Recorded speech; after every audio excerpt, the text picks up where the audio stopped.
Not allowed at the company party? Throw a bigger one and expense it, by user CleverCubed. A few years ago I went to a very large week-long conference in Las Vegas. One of the evenings our company was throwing a massive party for our customers. These parties were known to be epic, and everyone there to work the booth looked forward to it every year.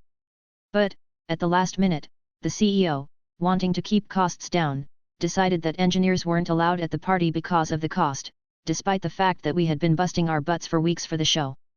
Our VP protested, and was told just to take us all out for dinner, on the company's dime. So our VP took us all to a very expensive restaurant on the strip and said, "Get anything you want. Let's max out my company card." Everyone got Wagyu steaks, expensive wine, old bourbon scotch, and all of the desserts. The bill came out to around $15,000. At least 10x what allowing us in the party would have cost. Update, to answer many S. I have to eat during assigned time periods. So I will, by user welcome email. My job pays a total of $35 per day for food while traveling, divided into breakfast, lunch, and dinner. The rules also say that each meal needs to be bought within certain time periods of 2 hours. You must eat breakfast between 8 to 10 a.m., lunch between 12 to 2 p.m., and dinner between 5 to 7 p.m. They didn't used to be too stringent about this because the person who approved travel expenses thought it was stupid. Then they replaced her.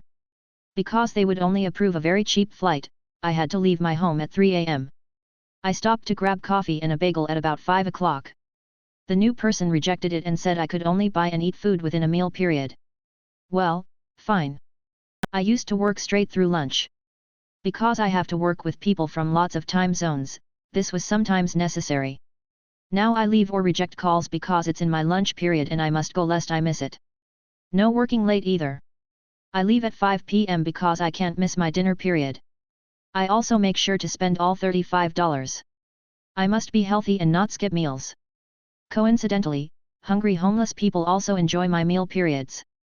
I was told I needed to smile more, okay then, by user Mandu.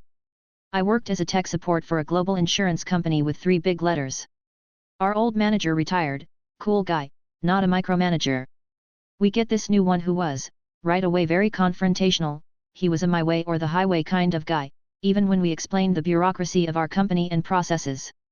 For whatever reason he had it in for me, went as far as make comments in front of everybody about replacing me. At one of our employee review meetings he said he was getting complaints of me not smiling enough, which I found very odd because I consider myself a likable person and I'm always joking with other users and employees, which I've found helps with the job. So he continues and even goes as far as to show me how to smile. Cue the malicious compliance.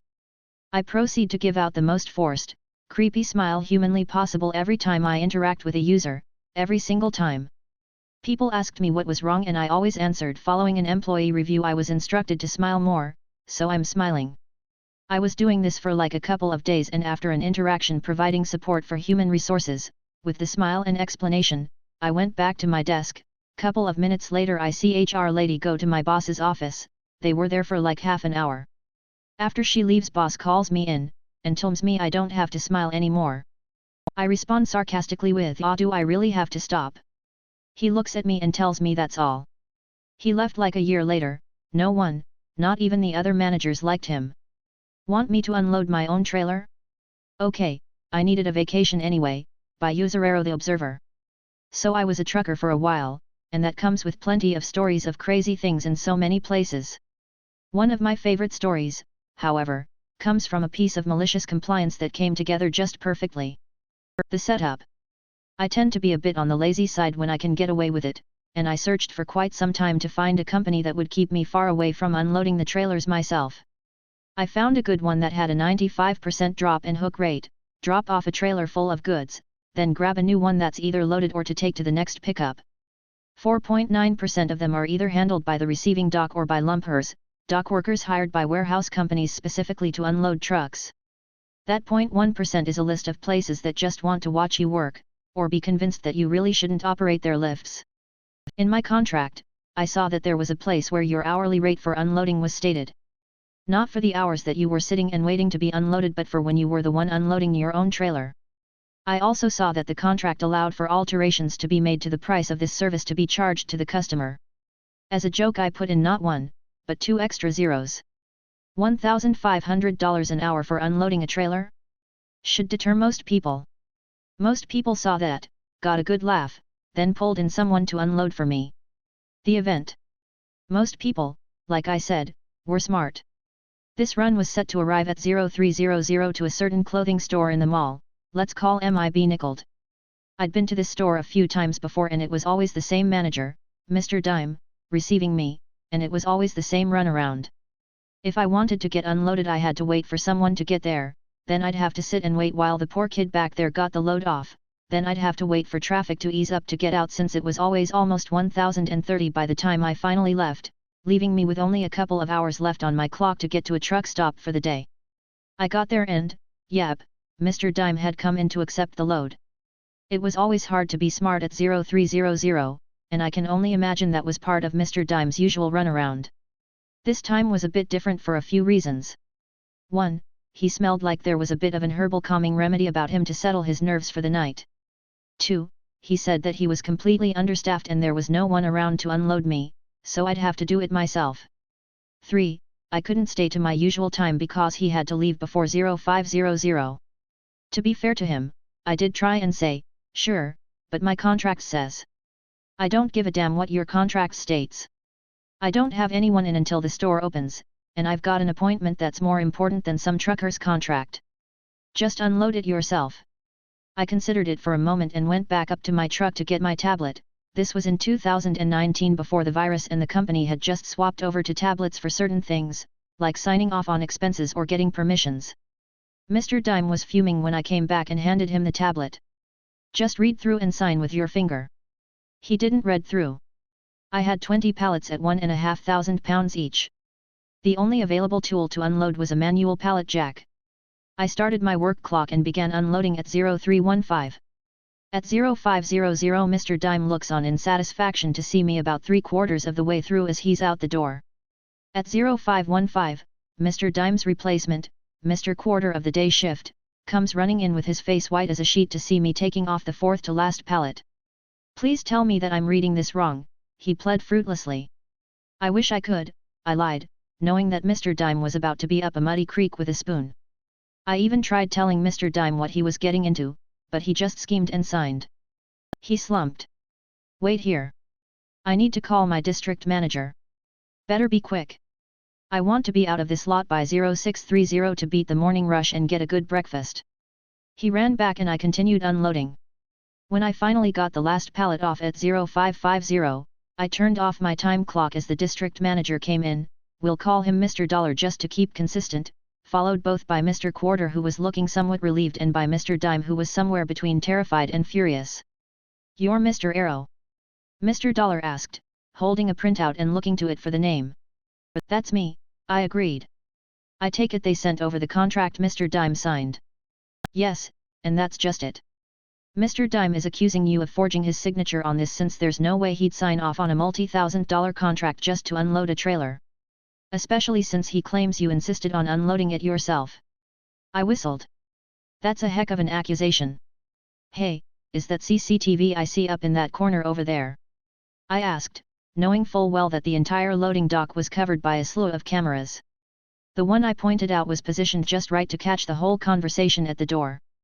Mr. Quarter, get the footage, Mr. Dollar said. We don't have audio but we do have visual on them. Mr. Dime lost his fury and now just looked petrified. The fallout. One review later and I was grinning like a loon back to my truck.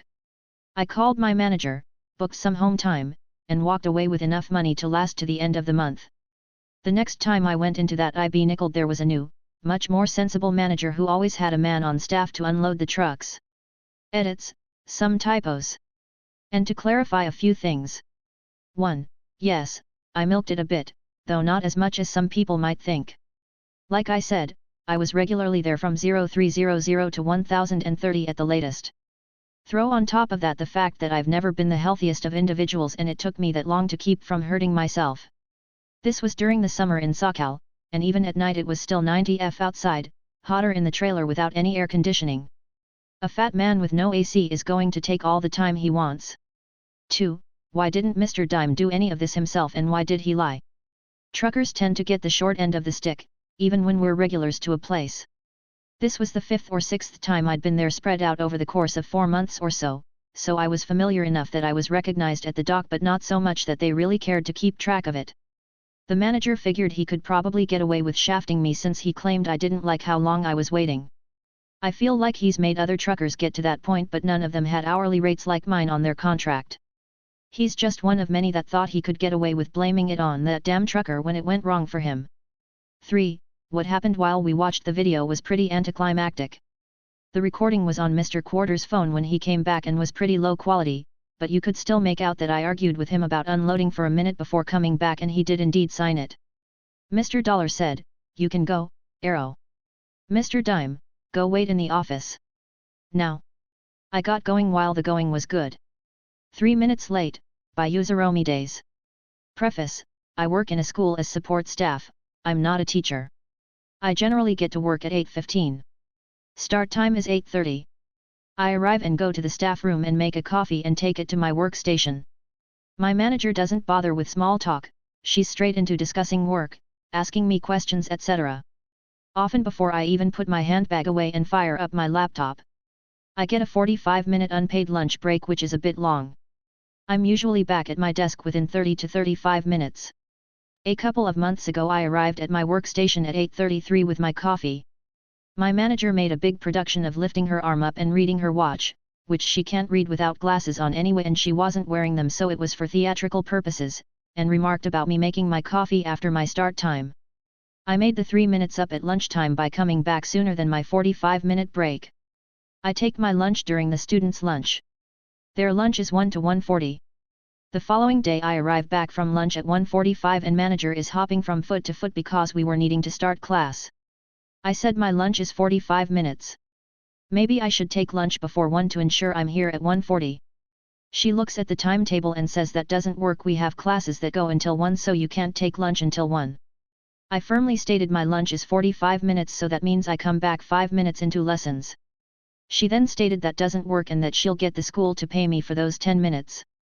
I'm the union representative for my workplace. I said they can't, my 45-minute break is in the award.